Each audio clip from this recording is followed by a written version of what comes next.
TV में आपका इस्तकबाल है। मुंसिफ जोहार की खबरों के साथ मैं हूं माहिरा गौहर। देखेंगे तमाम बड़ी खबरें। आगाज करेंगे हेडलाइन के साथ। छठ महापर्व के नहाय खाए पर सीएम हेमंत सोरेन ने प्रदेशवासियों को दी शुभकामनाएं। छठी मैया से प्रदेश की खुशहाली के लिए मांगी दुआ।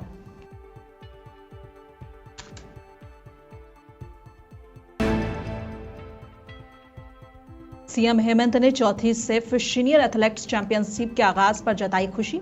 बोले इस अंतर्राष्ट्रीय खेल टूर्नामेंट में मेजबानी दिल से की जाएगी। रांची में south Asian senior athletics championship की हुई बेहतरीन शुरुआत और 5000 मीटर रेस में प्रिंस और संजना ने जीता गोल्ड मेडल। स्वास्थ्य मंत्री इरफान अंसारी ने बिहार विधानसभा चुनाव को लेकर की प्रेस कॉन्फ्रेंस। बोले बिहार की जनता इस बार विकास और शिक्षा के मुद्दों पर करेगी मतदान।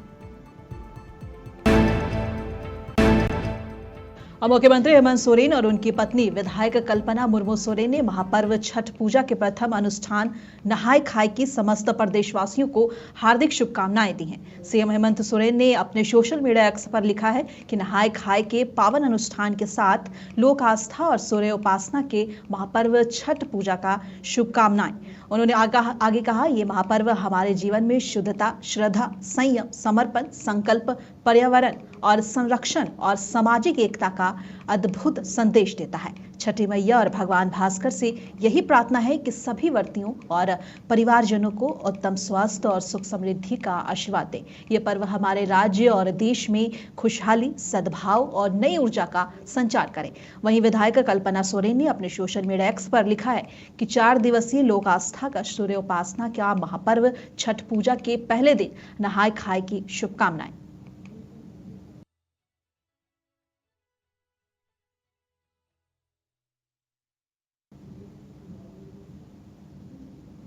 और रांची में देर रात सीनियर एथलेटिक्स चैंपियनशिप का भव्य उद्घाटन हुआ, जिसमें झारखंड के मुख्यमंत्री हेमंत सोरेन की उपस्थिति रही। कार्यक्रम के दौरान मुख्यमंत्री ने खिलाड़ियों का उत्साह बढ़ाया और कहा कि खेलों से राज्य का गौरव बढ़ता है। उन्होंने इस मौके पर सभी खिलाड़ियों का हौसला बढ़ाया और बाहर से आए खिलाड़ियों का झारखंड में इस्तकबाल किया। मुख्यमंत्री ने मंच से खिताब करते हुए कहा कि लंबे समय के बाद झारखंड को किसी अंतर्राष्ट्रीय खेल टूर्नामेंट की मेजबानी का मौका मिला है। मैं बांग्लादेश, मालदीव और श्रीलंका सहित 6 दक्षिण एशियाई देशों से आए खिलाड़ियों का हार्दिक स्वागत करता हूं। बहुत बहुत आप लोगों का शुक्रिया, आभार। और बहुत लंबे समय के बाद एथलेटिक्स की मेजबानी करने का मौका झारखंड प्रदेश को मिला है। चौथा सैफ सीनियर एथलेटिक चैंपियनशिप 2025 का आज ये शुभारंभ का वक्त है और आज इस अवसर पर हमारे साथ मंच पर एथलेटिक फेडरेशन के वरीय पदाधिकारी मौजूद हैं।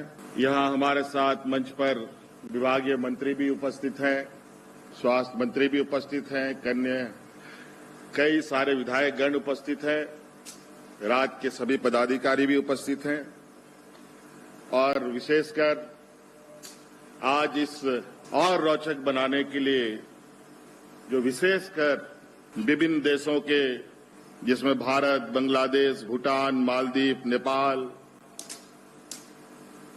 और जो श्रीलंका से आए खिलाड़ी हैं, उनका मैं तहे दिल से शुक्रिया अदा करता हूं, हार्दिक अभिनंदन करता हूं। जिनको देखने के लिए, जिनकी प्रतिस्पर्धा को देखने के लिए आज यहां हजारों की संख्या में नौजवान मौजूद हैं, कोचेस मौजूद हैं, संघ के सभी सदस्य उपस्थित हैं। निश्चित रूप से ये काफी गौरव का क्षण है। और इस मौके पर मंच से खिताब करते हुए खेल मंत्री सुदिव्य कुमार सोनू ने सभी को इस्तकबाल किया और क्या कुछ कह रहे हैं, एक बार सुनिए। मैं विदेश से आए हुए उन 5 देशों के प्रतिभागियों का भारत की धरती और झारखंड की हृदय स्थली पर स्वागत करता हूं और हमारे भारतीय खिलाड़ी जो आज रांची आए हैं उनका भी मैं तहे दिल से स्वागत करता हूं। आज जब ये ओपनिंग सेरेमनी यहां पर हो रही है तो दर्शक दीर्घा में बैठे हुए हमारे वो बच्चे जो सेंटर ऑफ एक्सेलेंस से आए हैं, रेजिडेंशियल स्कूलों से आए हैं, डे बोर्डिंग से आए हैं और हमारे झारखंड के खेल के भविष्य हैं, उनका भी मैं झारखंड की राजधानी रांची में बहुत स्वागत करता हूं। मैं ये उम्मीद करता हूं कि 3 दिनों के इस कुंभ के मेले में, खेलों के कुंभ में हमारे बच्चे मोटिवेशन और बहुत सारी चीजें सीख कर जाएंगे। मैं पुनः एक बार इस बात के लिए धन्यवाद करना चाहूंगा कि माननीय मुख्यमंत्री के नेतृत्व में झारखंड हर तरह की खेल प्रतियोगिताओं के आयोजन, अपने बच्चों के मोटिवेशन के हर प्रयास को निश्चित रूप से सफलीभूत करने के लिए तैयार बैठा है। और आज जब इतने लंबे समय के बाद इस खेलों के महाकुंभ का झारखंड में आयोजन करने का अवसर आया है, तो मैं आपसे बस इतनी ही अपेक्षा रखता हूं कि आप झारखंड की इस धरती पर खेल भावना और खेल निष्ठा के साथ अपने सर्वश्रेष्ठ को दें। और मुझको पूरी उम्मीद है कि हमारी टीम ने, हमारी आयोजन समिति ने, हमारे फेडरेशन के अधिकारियों ने, तमाम लोगों ने जो मेहनत की है, जब आप इस खेल प्रतियोगिता के समापन के बाद अपने देश और अपने घर को वापस जाएंगे तो निश्चित रूप से झारखंड के लिए एक सुखद स्मृतियां आपके पास होंगी कि सैफ गेलों के आयोजन में झारखंड ने बिल्कुल बाहें फैलाकर आपका स्वागत किया और अपनी हॉस्पिटैलिटी से, अपनी अतिथि को देवता मानने की परंपरा को प्रदर्शित करते हुए आपको वो बेहतर से बेहतर मौका और अवसर दिया कि आप अपने देश। रांची के मोरहाबादी फुटबॉल स्टेडियम में 24 से 26 अक्टूबर तक आयोजित south Asian senior athletics championship का शानदार आगाज हुआ। पहले ही दिन भारत ने अपना दबदबा बनाते हुए 5000 मीटर दौड़ में गोल्ड मेडल अपने नाम कर लिया। पुरुष और महिला वर्ग में ये गोल्ड मेडल भारत ने अपने नाम किया है। सबसे पहले तो मैं अपने कोच साहब को श्रेय दूंगा। उन्होंने मेरे अच्छे और बुरे समय में पूरे साथ खड़े रहे अड़के, और सभी का जिन्होंने मेरे साथ दिया। थोड़ा ये रेस में लॉन्ग डिस्टेंस में ऐसा था, थोड़ा अप डाउन, या तो चाहे रिकॉर्ड के लिए भागो या गोल्ड के लिए भागो, 2 तरीके से लॉन्ग डिस्टेंस भाग जाती है। गोल्ड के लिए भागा ताकि तिरंगा लहरा सकूं। दिल से फीलिंग है, बहुत अच्छा लग रहा है। पूरा श्रेय तो कोच साहब को जाएगा, क्योंकि मैं यह सब कुछ, अगर मैं ना ऐसा वर्कआउट या प्रैक्टिस ना कराए तो कोई भी हो, प्रैक्टिस तो दुनिया में सब कर रहे हैं, पर कुछ ही कोच होते हैं जो अच्छे प्रैक्टिस कराते हैं, अच्छे स्टूडेंट निकालते हैं। आगे यही आगे अभी 2026 में गेम है बड़ा, उसकी तैयारी कर रहा हूँ। बस ये था कि अपना 100% बॉडी की एफर्ट लगा दूं जितनी भी है लास्ट, अब बचा के करूंगा ही क्या। South Asian senior athletics championship के पहले ही दिन जहां पुरुष वर्ग में प्रिंस कुमार ने गोल्ड जीतकर भारत का परचम लहराया, वहीं महिला वर्ग में भी देश की बेटियों ने शानदार प्रदर्शन करते हुए सफलता की नई इबारत लिखी। 5000 मीटर दौड़ में संजना सिंह ने गोल्ड मेडल जीतकर देश का नाम रोशन किया। संजना ने शुरुआत से ही अपनी लय और गति बनाए रखी। उन्होंने लीड ली और अंत तक किसी को भी आगे निकलने का मौका नहीं दिया। रेस के आखिरी 400 मीटर में भी उनका आत्मविश्वास कम नहीं हुआ। उनका कहना है कि ये मेरे लिए गर्व का पल है। देश के लिए गोल्ड जीतना हर खिलाड़ी का सपना होता है। मैंने सोचा थोड़ा पीछे रह थोड़ी जान बचा लेती हूँ, लास्ट में खींचूंगी, लेकिन वो फिर स्लो राउंड जा रहा था, इसलिए मैंने आगे आना ही ठीक समझा। फीलिंग बहुत अच्छी थी। पिछली बार ओपन इंडिया में मैं रिकॉर्ड नहीं कर पाई, जो कि 2020 का था, वो अब हो गया है, जो कि 26 साल पुराना था। क्योंकि मैं अकेली प्रैक्टिस करती हूँ एक्चुअली, तो मुझे कोई फर्क नहीं पड़ता मेरे आगे पीछे कौन भाग रहा है, मैं अपने पेस पे चलती रहती हूँ। ये मेरा पर्सनल बेस्ट व्यू है एक्चुअली। इस गेम को लेकर यही थी कि एक तो हमें एंड बहुत लेट पता चला था, 1 वीक पहले उसमें दिवाली भी आ गई थी, तो ऑफ सीजन लगा लिया था मैंने तो, लेकिन फिर इतनी पावर थी बॉडी में कि कंपटीशन को लड़ सकते हैं, और मुझे इंडिया किट मिल रहा था। सबसे ज्यादा खुशी उस चीज की थी। ये मेरी पहली इंडिया किट है, इससे पहले मैंने वर्ल्ड यूनिवर्सिटी गेम खेला है, और ये FI की फर्स्ट किट है मेरी। सर मेरे कोच का नाम संदीप मान है, मैं उन्हीं के अंडर 5 साल से प्रैक्टिस कर रही हूँ, और मैं रोहतक में प्रैक्टिस कर रही हूँ। रोहतक में मेरा घर है, और मेरे कोच पानीपत से हैं, लेकिन वो रोहतक PG में रहते हैं। वो सिर्फ मुझे ही प्रैक्टिस करवाते हैं पर्सनली। ये मेरा पहला गोल्ड है, जो कि इंटरनेशनल लेवल पे आया है। मैं ओपन इंडिया में आई थी, वहाँ पे मैं अच्छा नहीं कर पाई, मौसम खराब था, ऊपर से हवा चल रही थी, तो ऐसे ही मैंने वहाँ पे भी आगे लेके चला था, तो सारी हवा मुझे ही लग रही थी, जिस कारण मैं लास्ट में नहीं बीट कर पाई। जो कि सीमा दीदी थी, उन्होंने मुझे लास्ट में बीट कर लिया था। 3 किलोमीटर के बाद मुझे लगा कि मेरी एनर्जी कम हो रही है, तो मैंने इनको दीदी को आगे आने दिया कि थोड़ा एनर्जी बच जाएगी, लेकिन देखा कि ये स्लो जा रही है, तो मैंने आगे आना ही ठीक समझा। और झारखंड के स्वास्थ्य मंत्री इरफान अंसारी ने बिहार विधानसभा चुनाव 2025 को लेकर बयान देते हुए कहा है कि उन्होंने प्रधानमंत्री नरेंद्र मोदी से अब केवल वादे नहीं करते बल्कि काम पर भी भरोसा करती है। उन्होंने कहा कि लालटेन की चमक जो है वो बरकरार है और इसी के साथ आगे क्या कुछ कह रहे हैं सुनिए। बिहार में इस बार बदलाव तय है। मैं कटिहार का पर्यवेक्षक हूँ। मैं गया था, कई विधानसभा का दौरा मैंने किया और मैंने ये पाया कि देखिए जनता ने मन बना लिया है, मिजाज बदल लिया है। वहाँ जात पात नहीं चलेगा, घुसपैठिया नहीं चलेगा, बांग्लादेशी वहाँ नहीं चलेगा। भाजपा के नेता झारखंड में बांग्लादेशी बोलते हैं, जबकि बिहार का बॉर्डर ही बांग्लादेश से टच है। वहाँ बांग्लादेशी नहीं है मुद्दा, क्योंकि वहाँ नीतीश कुमार है। साफ साफ आंख दिखा दिया नीतीश कुमार। तो मैं ये कहना चाहता हूँ आपको कि 20 साल इन लोगों ने क्या किया बिहार में। आप चले जाइए, ये दुर्दशा है वहाँ। न सड़कें हैं, न पानी की व्यवस्था है। लोग एकदम पानी में डूब रहे हैं, बीमारी से ग्रसित हो रहे हैं। कहीं कोई मेडिकल व्यवस्था नहीं है, न बिजली नहीं मिल पा रहा है लोगों को। और आप कहते हैं सुशासन की बात करते हैं। लालू जी के समय में बिहार आगे आया था। भाजपा ने कहा गड्ढा हो गया, बीच लालू जी के राज्य में जंगल राज हो गया। तो आपको जब मौका मिला तो आप क्या किए? मैं तो चुनौती दिया हूं भाजपा के नेताओं को कि गड्ढा 20 साल में नहीं भर पाए, लाइए हमारी सरकार को, बनाइए तेजस्वी यादव को।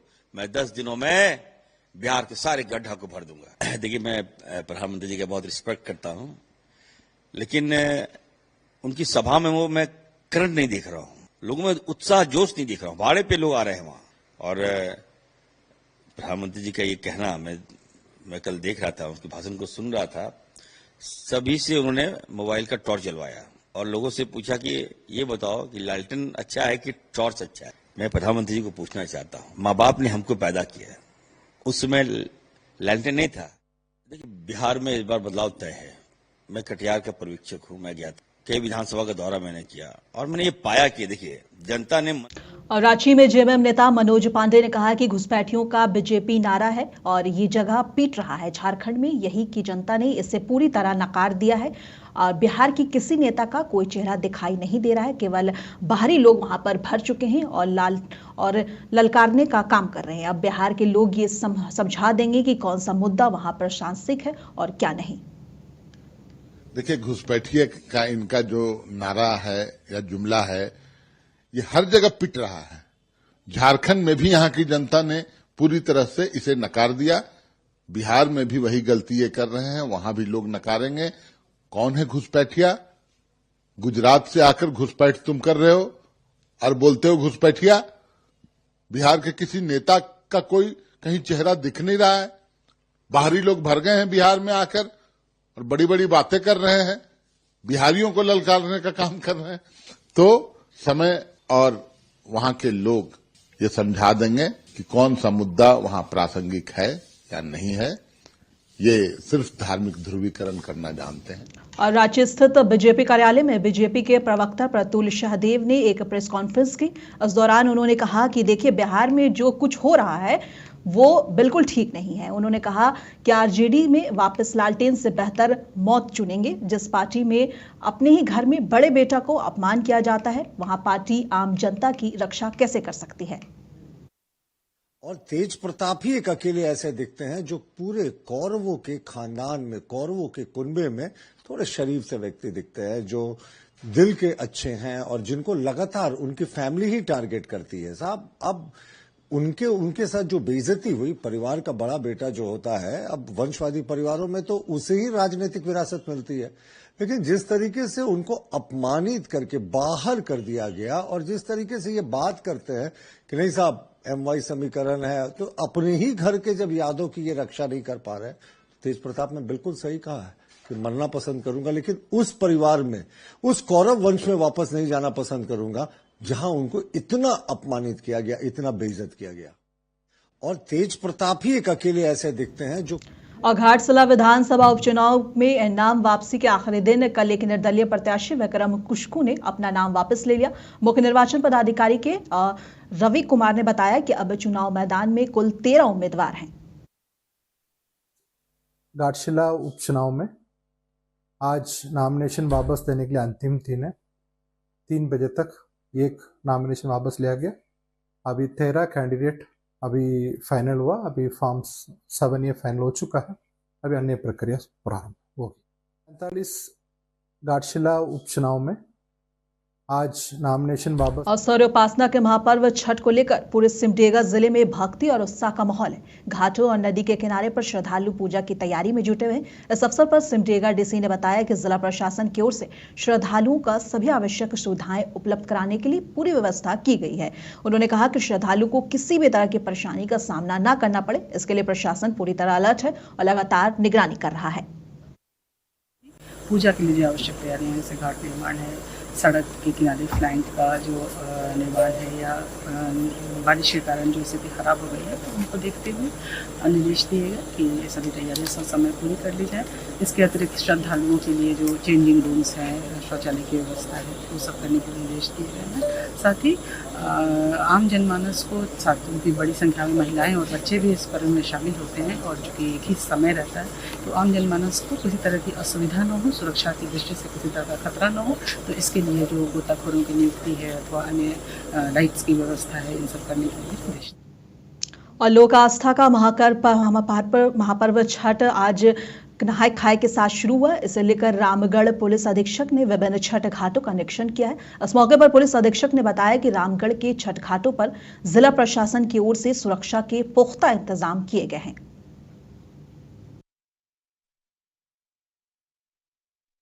इस महत्व रखता है, ये आस्था का पवित्र पर्व है, और सबसे महत्वपूर्ण बात इसकी है कि इसमें साफ सफाई पर सबसे विशेष ध्यान दिया जाता है, और इसकी पवित्रता को बनाए रखने के लिए हर एक आदमी, चाहे वो किसी कौम का हो, चाहे वो हिंदू हो, मुसलमान हो, सिख हो, ईसाई हो, हर कोई इस छठ पर्व में भाग लेते हैं। और वो लोग हर घर में यह छठ का पर्व होता है। और इसमें आज मैं यहाँ पे रामगढ़ के दामोदर नदी गांधी धाम के पास में साफ़ सफाई यहाँ की जो कमेटी है, जो छठ पूजा कमेटी है, उनके द्वारा की जा रही है। साथ में कैंटोनमेंट की साफ़ सफाई की जो पूरी टीम यहाँ पे लगी हुई है। साथ में हम लोग की तरफ से भी, रामगढ़ पुलिस की तरफ से भी, हम लोग भी वॉलंटियर यहाँ पे अपने रोज़ हम लोग अपने 15-20 आदमी देंगे साफ़ सफाई के लिए, और हज़ारों की संख्या में लोग यहाँ आते हैं। इसके अलावा पूरे रामगढ़ में कई सारे बिजुलिया तालाब से लेके बरकाकाना से लेके सभी पूरे रामगढ़ के हर क्षेत्र में जहाँ जहाँ छोटे मोटे भी वाटर पॉन्ड है, वहाँ पे छठ का पर्व होता है। डीसी गुमला अध्यक्ष के साप्ताहिक जन शिकायत निवारण दिवस का आयोजन किया गया, जिसमें नागरिकों ने भूमि विवाद, सरकारी योजनाओं और बुनियादी सुविधाओं में संबंधित कई शिकायतें डीसी के सामने रखी। मौके पर डीसी ने संबंधित विभाग आवश्यक कार्रवाई के निर्देश दिए और कई मामलों का निस्तारण किया।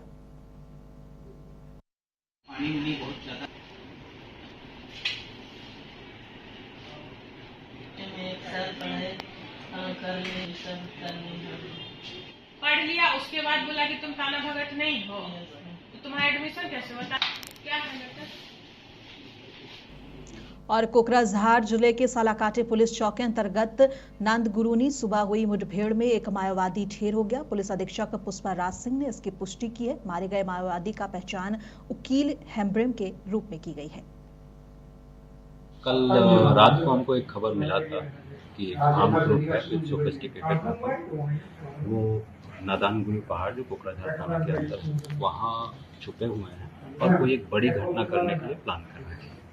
सो कोऑर्डिनेट सर्च के लिए हमने एक पुलिस टीम बनाया, एडिशनल एसपी हेडक्वार्टर लीड कर रही थी विद अदर ऑफिसर्स।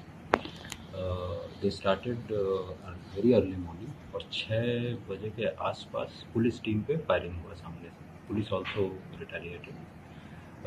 रिटेलिएशन के बाद when we search the area, एक इंजर्ड पर्सन हमको मिला, उसको हमने हॉस्पिटल रेफर किया। Then he was declared brought dead. PO search करने पे हमको एक पिस्टल, 2 ग्रेनेड और जामताड़ा पुलिस ने जामताड़ा के कर्माटांट एवं नारायणपुर थाना क्षेत्र से 5 साइबर अपराधियों को गिरफ्तार किया है। पुलिस अधीक्षक ने बताया कि इन अपराधियों के पास से 11 मोबाइल, 15 सिम, 4 एटीएम कार्ड, 1 आधार और 1 पैन और 1 2 पहिया वाहन बरामद किए गए हैं।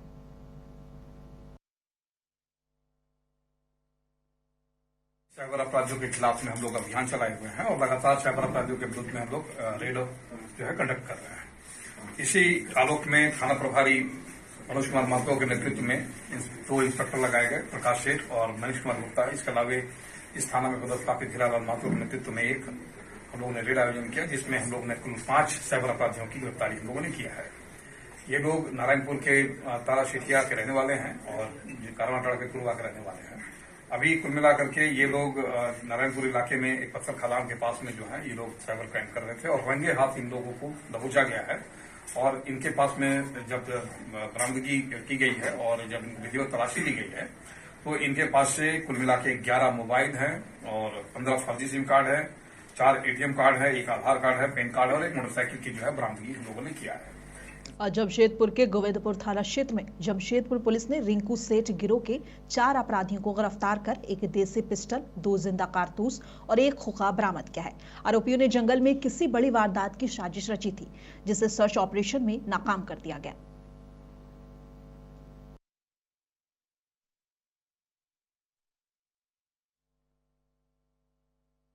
गोविंदपुर थाना क्षेत्र अंतर्गत एक नया रोड के पास जो जंगल है उसमें 4 युवक बैठे हैं और उनके पास हथियार होने की संभावना है। इसमें इसका त्वरित संज्ञान लेते हुए डीएसपी सिटी सुनील चौधरी के अंडर एक टीम बनाई गई, जिसमें एक महत्वपूर्ण भूमिका गोविंदपुर थाना प्रभारी पवन कुमार की थी। इसमें हमने उनको चारों तरफ से घेरा और फिर जब रेड किया तो उन्होंने भागने का प्रयास किया, बट पुलिस टीम के द्वारा उनको पकड़ लिया गया। फिर जब उनके निशानदेही पे एक देसी पिस्टल बरामद हुआ है, एक 7.65 mm का एक जिंदा गोली बरामद हुआ है, एक 8 mm की गोली बरामद हुई है और एक खोखा बरामद हुआ है। जब इनसे हमने कड़ाई से पूछताछ की तो हमें बताया गया कि जो पिस्टल है ये रिंकू सेठ द्वारा इन लोगों को दिया गया था, जिसको आपको याद पुलिस ने जयपुर जिले से अरेस्ट किया था, उसके द्वारा इसको दिया गया था। और ये लोग रिंकू सेठ के गैंग के ही मेंबर्स थे। वो उस टाइम जंगल में बैठ के ये बात कर रहे थे कि ये जो हथियार इनके पास है, और क्योंकि अब रिंकू सेठ जेल चला गया तो उस गैंग को अब आगे कैसे बढ़ाना है, किससे रंगदारी मांगनी है और कहाँ पे दहशत फैलाना है और कैसे अपना और इन लोग को एरिया ऑफ इन्फ्लुएंस को बढ़ाना है। तो उसके पहले ही हमने इनको अरेस्ट कर लिया है। 4 लोग हैं जिनके नाम इस प्रकार है। रोहित लोहार उर्फ गॉड बाबा बिरसा नगर का रहने वाला है, गौरव गोस्वामी गोविंदपुर का रहने वाला है, सनी सिंह उर्फ श्रेष्ठ सिंह ये परसूडी का रहने वाला है, और हिमांशु कुमार जो कि गोविंदपुर का रहने वाला है। अब पटना में बिहार विधानसभा के नेता प्रतिपक्ष और राघोपुर विधानसभा सीट से आरजेडी उम्मीदवार तेजस्वी यादव ने कहा है कि बिहार की जनता परिवर्तन के मूड में है। इस बार महागठबंधन के पक्ष में पूरा माहौल है। उन्होंने पीएम मोदी के बिहार दौरे पर कहा कि कल प्रधानमंत्री यहां आए, उनके भाषण का हर एक वाक्य और शब्द नकारात्मक था, उन्होंने कुछ भी सकारात्मक नहीं कहा। इन्होंने आगे सवाल उठाते हुए कहा कि पीएम मोदी से हम पूछना चाहेंगे कि पिछले 11 साल से आप प्रधानमंत्री हैं, लेकिन बिहार को आपने क्या दिया? बिहार की जनता इस भ्रष्ट सरकार से, जहां अफसरशाही चरम पर है, जहां घूसखोरी चरम पर है, अपराध चरम पर है, गरीब बिहार को जिन लोगों ने बना करके रखा है, जिन लोगों ने महंगाई जो है आसमान तक पहुंचा दिया है, जिन्होंने एक कारखाना सुई का भी नहीं लगाया है, उनको बिहार की जनता इस बार धूल चटाने का काम करेगी। पूरा माहौल है इस बार महागठबंधन के पक्ष में। लोग जो है इस बार परिवर्तन करेंगे, महागठबंधन की सरकार बनाएंगे। उनकी हर एक वाक्य, हर एक शब्द अगर आप सुनेंगे मोदी जी की तो नकारात्मक है और बिहार को बदनाम करने वाली बातें कही। कोई भी बात जो है सकारात्मक फलदाय जो है, उन्होंने कुछ पॉजिटिव बातें नहीं की है, केवल नकारात्मक बात की है। अगर आप लोग एक एक वाक्य, एक एक शब्द उनके भाषण का अगर आप सुने, केवल नकारात्मक बातें की है। प्रधानमंत्री जी से हम कहना चाहते हैं कि प्रधानमंत्री जी 11 साल से आप प्रधानमंत्री हैं। बिहार को आपने दिया क्या है? कुछ नहीं दिया। गुजरात के तुलना में लगाएंगे फैक्ट्री गुजरात में और विक्ट्री चाहिए बिहार में, ये नहीं होने वाला है। SEZ गुजरात में, IT हब गुजरात में, सेमीकंडक्टर फैक्ट्री महाराष्ट्र से उठा करके गुजरात में, बुलेट ट्रेन गुजरात में। इन्वेस्टर मीट कराते हैं तो बिहार कितना बार इन्वेस्टर मीट प्रधानमंत्री जी कराए हैं, कितना बार बिहार इन्वेस्टर मीट में आए हैं, लेकिन जाते हैं। आज चुनावी प्रचार के लिए मोतिहारी पहुंचे जनसुराज पार्टी के संस्थापक प्रशांत किशोर ने कहा कि एक नया विकल्प जनसुराज का विकल्प जनता के बीच है। ये अकेले प्रशांत किशोर की लड़ाई नहीं, अपने गांव और मोहल्ले का जिम्मा लीजिए। इस बार रोजगार और पलायन बंद करने के लिए वोट दीजिए। 30 वर्षों से बिहार में लोग विकल्प के अभाव में लालू जी के डर से भाजपा और भाजपा के डर से लालू जी को वोट देते आए हैं। एक नया विकल्प जनसुराज का विकल्प आपके सामने है। आपको तय करना है कि 30 बरस से जो राजनीतिक बंधुआ मजदूरी चल रहा था, जहां आपको भाजपा के डर से लालू जी को वोट देना पड़ता था और लालू जी के डर से नीतीश भाजपा को वोट देना पड़ता था, इस बार वो डर नहीं है। आपके सामने एक सशक्त जन स्वराज का विकल्प है। एक बार जगिए और जिन नेताओं ने आपके साथ भ्रष्टाचार किया है, आपको परेशान किया है, उसको अगर सुधारना चाहते हैं तो जन स्वराज को वोट दीजिए, और नहीं तो आप देख लीजिए अभी छठ है और पूरा भारत भर में। अब पटना में पूर्णिया से निर्दलीय सांसद पप्पू यादव ने कहा है कि राजीव गांधी के प्रधानमंत्री कार्यकाल के समय पीएम मोदी ने कहे थे कि जब राजीव गांधी देश में कंप्यूटर क्रांति लाए, इस दौरान अंदाजा देखने को मिला कि उन्होंने कहा कि जब इस देश में कंप्यूटर सॉफ्टवेयर से चीजें आगे ठीक हुई तो और बढ़ती चली गई। इसको लेकर आगे वो क्या कुछ कह रहे हैं तो देखिए। इस समय नरेंद्र मोदी कहाँ थे? उन्होंने अमेरिका से लड़के कंप्यूटर और सॉफ्टवेयर को दुनिया का सबसे मजबूत सॉफ्टवेयर लाया।